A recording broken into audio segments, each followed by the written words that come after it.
Okay, let's dive right in. It's pretty fascinating when you think about it. A huge company gets hit with some of the toughest sanctions imaginable. Sanctions that are, explicitly designed to basically take them down. Yeah, you'd absolutely expect them to be struggling, maybe even collapsing. Right. But that's not what happened here. Today we're looking at how this company, Huawei, didn't just survive, but is actually staging this huge comeback, getting close to previous revenue highs and staying profitable the whole time. It's kind of wild. It really is. And we're basing this deep dive on a really thorough analysis from TechAltar. It's called Huawei's Insane Comeback Explained. It lays out the whole story. And our job today is really to unpack the how. How do they manage it? Because it goes against all the usual expectations. We need to look at their strategies, the clever financial moves, and some pretty crucial external factors that played a part. Yeah, the TechAltar piece points out they never dipped below a 5% profit margin. Never. Even when things looked really bad. Which is just remarkable resilience. It's a genuine case study in adapting when, well, the chips were quite literally down. Yeah, good one. So that really is the core puzzle, isn't it? How does a company that's cut off from vital tech, vital suppliers, vital markets, how does it not just survive, but actually get back to nearly its peak 2020 revenue? It completely flips the script on what sanctions are supposed to do. Absolutely. And the tech culture analysis breaks down several sort of pillars of this resilience, the foundations they built this comeback on. One of the most surprising, maybe, is how they kept pouring money into innovation. Risky stuff. Cutting-edge products. Like that Pur X phone they mentioned. Exactly. The analysis uses that as a key example. It wasn't just, another phone. It had this whole new foldable design. Yeah, a totally new form factor. And it launched with their Harmony OS next.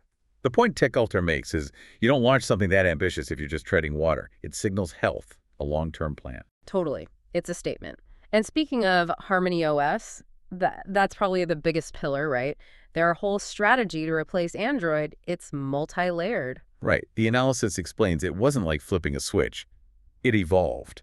Yeah, the early versions, they still used Android's underlying code, the foundation, but they built their own services layer on top at those have HMS core, they call it. That's the replacement for things like Google Maps, the Play Store, all that stuff. Okay, so step one was replacing Google services.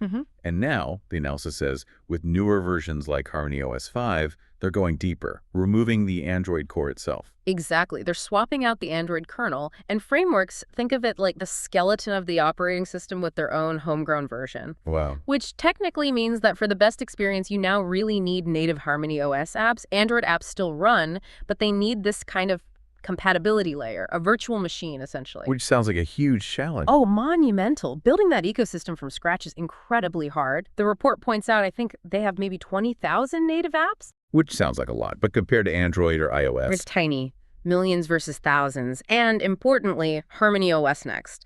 The fully separate version is currently China only.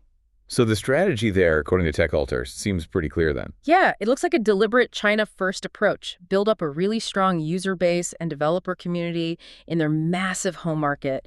Make it work there first, get that critical mass. Before even thinking about taking it global. Makes sense. It's a huge gamble otherwise. A calculated one, though. Okay, so that's the OS. But the analysis also stresses how much they diversified beyond just phones. Right. The accessories business. That seems to have done really well. Yeah, smartwatches, earbuds. That became a global focus for them. The report mentions the Watch GT5 specifically. High-end materials, proper medical-grade sensors. And the numbers are surprising. TechAltar says Huawei is now the second biggest smartwatch maker globally, ahead of Samsung. By volume, yeah. Overtook Samsung.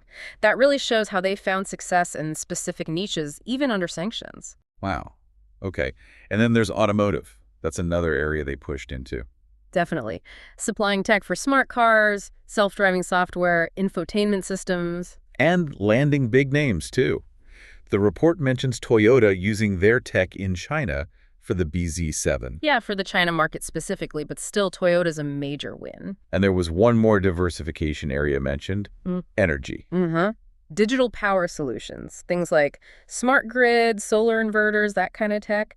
And the interesting thing there, according to the analysis, is that this sector was largely unaffected by the sanctions. Ah, okay. So diversifying into areas where the sanctions just didn't bite as hard. Clever. Absolutely. Part of the strategy. Now, of course, doing all this, the R&D, the diversification, while your main revenue stream is under attack, that takes serious money. Which leads to the financial side and, crucially, state support. Exactly. TechAltar highlights a couple of key things here. First, that sale of the Honor sub-brand. Right. For about $15 billion, the report estimates. Around that, yeah. A massive cash injection right when they needed it most. Gave them breathing room. But TechAltar also points out it wasn't just about the cash. Honor was restructured, seemingly to try and get it out from under the sanctions umbrella. So it could operate more freely internationally. Potentially, yeah. And it remains very closely linked to state-owned entities there in Shenzhen.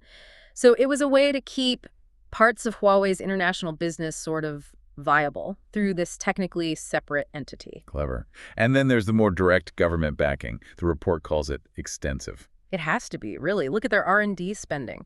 TechAltar says up to 25% of revenue. 25%. Maintaining that level, especially when revenue took that initial massive hit, well, that's almost impossible without significant state support. And the report gives concrete examples of that support, right? Like the chip fabs. Yeah, it mentions over 20 chip fabrication plants, 11 full-scale ones, operated by entities aligned with the government that Huawei can use. Wow, 20. And even more direct, there's this company mentioned, SkyCarrier. Apparently, it was created and funded by the Shenzhen government specifically to supply equipment to Huawei. They created a supplier just for them. That's what the analysis suggests. That level of targeted, state-funded infrastructure support, TechAltar argues that's a critical piece of the puzzle. You can't understand the comeback without factoring that in. Okay, that's a really striking level of support. Yeah. Let's swing back to the tech itself, the parts most directly hit by sanctions, software and chips.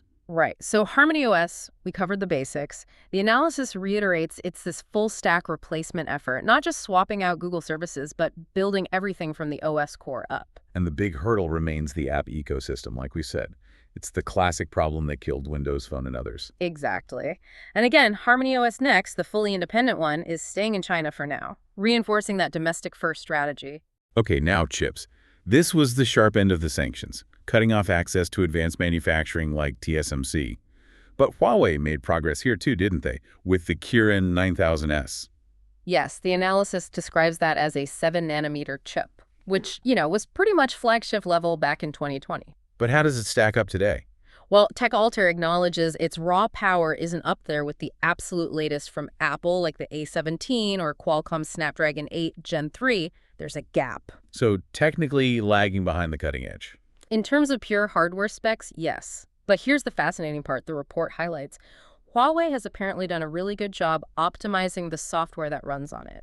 So day-to-day tasks, general usage, it feels smooth. Ah, so they're masking some hardware limitations with software wizardry. Seems like it, making the user experience better than the raw benchmarks might suggest. And it's not just mobile chips. The analysis also mentions their push into AI chips with the Ascend 910C. Right, competing with NVIDIA. Reportedly, yeah. When used in large clusters for AI training, it's said to be competitive against some of NVIDIA's offerings, so they're aiming high in semiconductors, not just playing catch-up in phones. But there are still big manufacturing challenges, right? Yeah. Especially for the next generation of chips. Oh, absolutely. The report makes that clear. Huawei and its partners in China, they still rely on older DUV lithography machines, mostly from ASML, bought before the restrictions really bit hard. DUV. That's the older tech. Right. To make the really tiny next-gen chips, think 5mm, 3nm, you need EUV, extreme ultraviolet lithography. It's like having a much, much finer pen to draw the circuits. And access to those EUV machines is blocked by sanctions. Totally blocked. ASML can't sell them to China. So TechAltar notes China's pouring huge resources into this incredibly ambitious, technically daunting effort to develop their own EUV machines domestically. That sounds like a massive undertaking. It is, and it really underlines the biggest remaining challenge for them, achieving true self-reliance in cutting-edge chip manufacturing. That's still a huge hurdle imposed by the sanctions. Okay, so that brings us to the sanctions themselves. Why weren't they the knockout blow people expected? TechAltar uses an interesting analogy. Yeah, the Hydra analogy. Sanctions cut off a specific tech, a supplier, but because enforcement wasn't perfect and there was lobbying, other heads could sort of regrow. And lobbying by U.S. companies was part of that. Apparently so. The report points out that big American tech firms, Qualcomm, Microsoft, Intel are mentioned, lobbied the U.S. government for exceptions. Why would they do that? Well, the argument, according to the analysis, was basically self-interest. If they were completely banned from selling anything to Huawei, even older tech, it would hurt their bottom line too.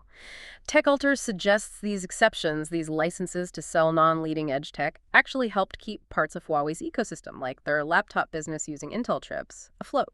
Interesting. So the sanctions weren't as absolute as they seemed? That's what the analysis argues. It talks about half-hearted enforcement, mixed signals from U.S. firms, and inconsistent compliance from other countries. All this created loopholes, gray areas, space for Huawei to maneuver and survive. Okay, so let's try and pull all these threads together. What this deep dive into the TechAltar analysis shows is that Huawei's comeback wasn't down to just one magic bullet. Not at all. It was this combination, this hybrid strategy. You had their own real engineering grit pushing innovation hard, like with Harmony OS and the chips. You had probably some smart political negotiation behind the scenes. And then, absolutely critical, you had that massive government support funding R&D, building infrastructure like those fabs and Psi Carrier. And the analysis also really stresses that deliberate strategic choice. Focus on the domestic market first, especially for Harmony OS.